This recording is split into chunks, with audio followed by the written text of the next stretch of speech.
If you're here right now listening to this, pause for just a moment. Take a breath. Because messages like this don't find people randomly. You didn't click this by accident. You weren't just scrolling. Something in you recognized something familiar in these words. There's a reason you've always felt different. A reason your life hasn't followed a normal script. A reason you've been pushed, pressed, delayed, misunderstood, and still preserved. You carry a power that does not simply change outcomes.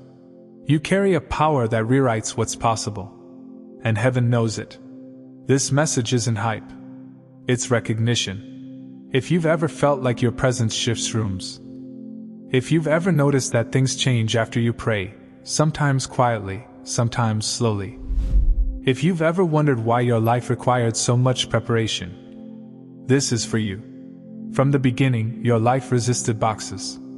People tried to label you, define you, reduce you to something easier to understand. But it never quite worked. You didn't fail because you were weak. You struggled because your assignment didn't fit the system you were placed in. You see, most people are taught to live within what's possible. But chosen ones are wired to challenge it. God didn't design you to accept. That's just how it is. Be realistic. Don't aim too high. That's impossible. Something in you has always questioned those words. Not arrogantly, not loudly, but deeply. Because your spirit remembers a higher reference point. Jesus himself lived this reality. He walked into limitations and calmly rewrote them. Water became wine. Storms obeyed words. Death reversed itself. And he said something quietly radical. The works that I do, you shall do also, and greater. That wasn't poetry.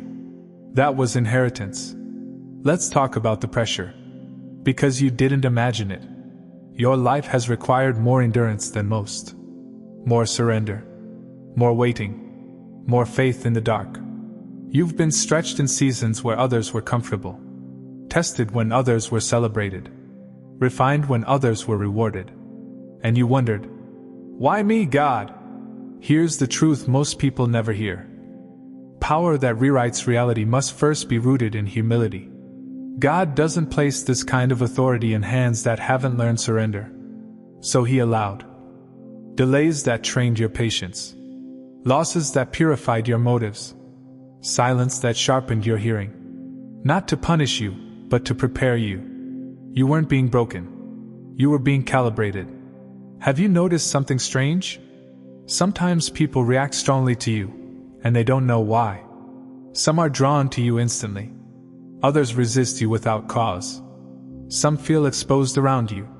That's not personality. That's spiritual weight. Light doesn't argue with darkness. It exposes it. Your presence carries truth, even when you're silent. And truth is uncomfortable for anything built on illusion. That's why. You've been misunderstood. Your intentions have been questioned. Your heart has been misread. But heaven has never been confused about you. There is a kind of power that announces itself. It needs volume. It needs validation. It needs to be seen, heard, acknowledged. But the power you carry is different. It doesn't shout. It doesn't rush. It doesn't compete. It arrives settled. You've probably noticed this about yourself, even if you never had words for it. When chaos rises, something in you becomes calm. When others panic, you grow quiet. When situations escalate, your spirit steadies instead of reacting. That's not passivity. That's authority. True authority never needs to prove itself. Think about Jesus. When the storm was raging, he didn't match its volume. He didn't wrestle with the wind. He didn't argue with the waves. He stood and spoke a few words. Peace. Be still. And the storm obeyed. Not because the words were loud, but because the authority behind them was absolute. That same pattern is being formed in you. You've lived long enough to learn that force doesn't create change, alignment does. You don't overpower resistance. You outlast it. You don't dominate environments. You transform them. Your power works like gravity, not lightning.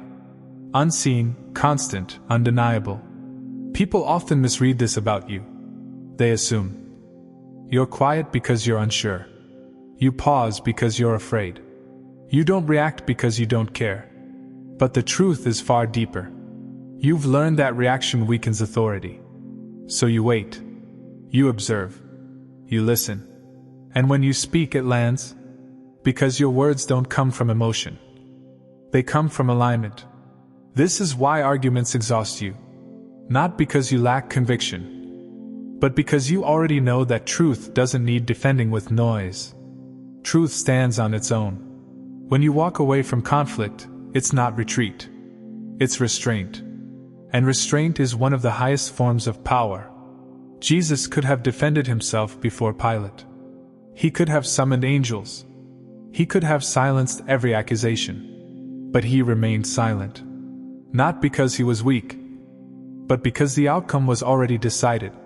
Silence isn't surrender. When authority has already spoken in the unseen, you carry that same kind of finality. When you decide something in alignment with God, heaven moves.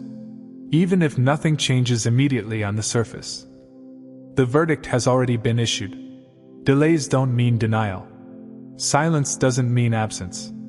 Some shifts happen quietly because they are irreversible. The loudest things fade quickly. The quietest things last forever. That's why your life hasn't been flashy. God didn't shape you for spectacle. He shaped you for impact. You weren't built to impress crowds. You were built to shift systems. And systems don't respond to noise. They respond to authority. This is also why God has taught you patience. You've learned to wait without anxiety. To trust without proof. To move without applause. Because the power you carry doesn't need momentum. It creates it. Notice how, when you finally speak after a long silence, people listen. Not because you demanded attention, but because your presence already had weight. Your peace unsettles chaos. Your clarity cuts through confusion. Your calm disarms resistance. That's not coincidence. That's the signature of someone who carries final authority. And here's the part many people misunderstand. This power doesn't come from confidence in yourself. It comes from surrender to God. The more you release control, the more authority flows through you. The more you trust, the less you strive. You don't have to prove anything. You don't have to force outcomes. You don't have to raise your voice. Heaven already recognizes you. So when the time comes, and it will, you won't need to announce yourself. You'll simply move. And things will adjust. Doors will open. Resistance will dissolve. Confusion will clear. Not because you made noise, but because the power you carry is final. Some of you are asking, if this is true, why didn't God activate this earlier? Because timing protects destiny. If this power had surfaced before your heart was ready, pride could have corrupted it. Approval could have controlled it. Fear could have distorted it. God hid you to protect you from yourself and from premature exposure. Jesus lived 30 years unseen before 3 years of public power. Hidden seasons are not wasted seasons. They are investment seasons. There has always been something about you that refused to get comfortable. Not because you were ungrateful. Not because you were rebellious. But because your spirit knew when something wasn't aligned. You tried, honestly, to adjust. You told yourself, this is just how life is. You watched others settle into routines that drained them. You observed people make peace with things that quietly broke them. And something in you couldn't do it. You felt guilty for a while. You wondered why you couldn't be normal. Why contentment for others felt like suffocation to you. But here's the truth you were never taught. God didn't wire you to adapt to broken systems. He wired you to expose them. Most people are trained to normalize dysfunction. They learn to call emotional numbness maturity, spiritual dryness reality, loveless faith discipline, exhaustion success. But you can feel the difference. Your spirit reacts when something is off, even if it looks fine on the outside. That's not judgment. That's discernment. And discernment is disruptive to anything built on compromise. This is why conversations around you change tone. People may not know what it is, but they feel it. When you speak, even gently, it makes others reflect. When you ask simple questions, it exposes deeper truths. When you choose honesty, it interrupts denial. You don't try to challenge norms. Your presence does it for you. Jesus carried this same tension. He didn't fit religious normal. He didn't follow cultural comfort. He didn't uphold traditions that had lost love. And everywhere he went, people reacted. Some were healed. Some were offended. Some were awakened. Some walked away. Not because he was aggressive, but because truth always confronts what's been falsely accepted as normal. You carry that same calling. You don't just change situations. You change standards. Where others tolerate cycles of fear, shallow connection, powerless belief, surface-level faith, you quietly raise the question, is this really all there is? And once that question enters the room, normal can never fully return. This is why you've often felt like an outsider. You could be surrounded by people and still feel alone. Not because you lacked connection, but because you were living by a different reference point. You weren't measuring life by survival. You were measuring it by truth. And that made you uncomfortable in places that felt perfectly acceptable to others. God uses people like you to break generational ceilings. You don't just inherit patterns. You interrupt them. You don't repeat what's familiar. You question whether it's healthy. You don't pass down dysfunction. You stop it. That's why resistance shows up. Whenever you try to move forward, you are a threat to what benefits from staying the same. And here's the part that matters most. You don't need to convince anyone. When God places you somewhere, your obedience alone creates contrast. Light doesn't argue with darkness. It reveals it. Truth doesn't debate lies. It exposes them. So when people react strongly to you, remember, they're not responding to you. They're responding to the shift you carry. You were never meant to blend in. You were meant to redefine the atmosphere. Where hopelessness was normal, faith becomes possible. Where compromise was normal, integrity rises. Where silence was normal, truth begins to speak.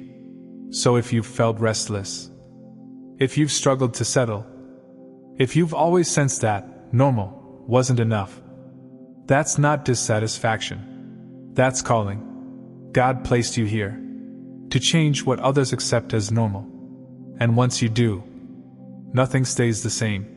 Here's something crucial. This power doesn't respond to effort. It responds to alignment. The more you surrender, the clearer it flows. The more you trust, the stronger it becomes. You don't force it. You follow it. Obedience sharpens authority. Faith fuels impact. The resistance wasn't random. If you didn't matter, you wouldn't have been targeted. Distraction, delay, discouragement, self-doubt. None of these were accidental. They were attempts to keep you disconnected from who you really are. But you're still here, which means the strategy failed. Your calling isn't performance. It's presence. When you walk in a room, things shift. When you pray, unseen battles turn. When you choose love, cycles break. You may never see all the effects, but heaven records every one. Before this ends, pause. Not because the message is over, but because something is being offered to you right now. This is not information. This is invitation. What you've been hearing isn't just encouragement. It's alignment. Somewhere inside you, something has been quietly saying, "This is me. This is what I've felt but couldn't explain." That recognition is not emotional. It's spiritual. And recognition always comes before movement. There are seasons where God speaks to correct. There are seasons where He speaks to prepare. And then there are moments, rare ones, where He speaks to release. This is one of those moments. You are not stepping into something new because you've earned it. You're stepping into it because the time has come. Heaven does not rush. But it does not delay without reason, and the delay on your life has fulfilled its purpose. You've carried questions for a long time. Am I really called? Did I miss my moment? Why did it take so long? Why did it hurt so much? But hear this clearly. Nothing was wasted. Not the waiting. Not the tears. Not the confusion. Not the times you felt unseen. Every moment trained you to hold what's coming without losing yourself. Some of you are standing at a threshold. You can feel it. The old way no longer fits. But the new hasn't fully appeared. That space feels uncomfortable. But it's sacred.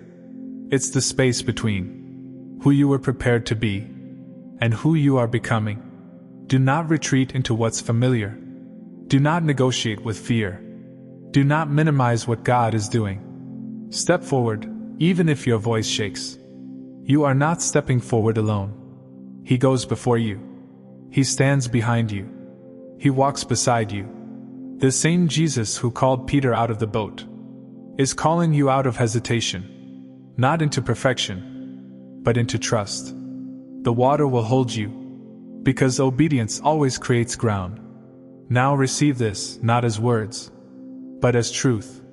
You are not behind. You are not disqualified. You are not forgotten. You are positioned. What once felt like resistance was actually redirection. What felt like delay was divine timing. What felt like loss was refinement. So release what you've been gripping. Release the need for certainty. Release the fear of misunderstanding. Release the pressure to prove anything. You don't have to announce this next step. You don't have to explain it. You don't have to defend it. Just move. Heaven responds to movement. Let this be the moment you stop waiting for permission you already have. Let this be the moment you stop shrinking to make others comfortable. Let this be the moment you choose obedience over explanation. Because when you step forward, things will begin to rearrange. Doors you didn't knock on will open. Connections will realign. Clarity will come in motion. And one last thing, listen carefully. If this message stirred something in you, don't rush away from it. Sit with it. Pray with it. Carry it with you. What God has started in you, He intends to finish. And He finishes well. Step forward, chosen one. Not loudly, not aggressively, but faithfully. The ground ahead is ready, and so are you. Chosen one, before you go, I want to speak to the givers, the ones whose hearts feel called to pour back into the vessel that pours into them. If this message awakened you, if it strengthened you, if it spoke to your spirit in a way only heaven could orchestrate, then I invite you, only if your heart feels led, to sow a $1 seed into this channel. Not because God needs it, but because giving is a spiritual law. A small seed carries big obedience. And God multiplies what is given with pure intention. Your $1 keeps this ministry alive, keeps the messages flowing, and helps this word reach the next chosen one who needs it. If you feel that nudge in your spirit, if you feel that gentle pull, you can plant your $1 seed using the link in the description.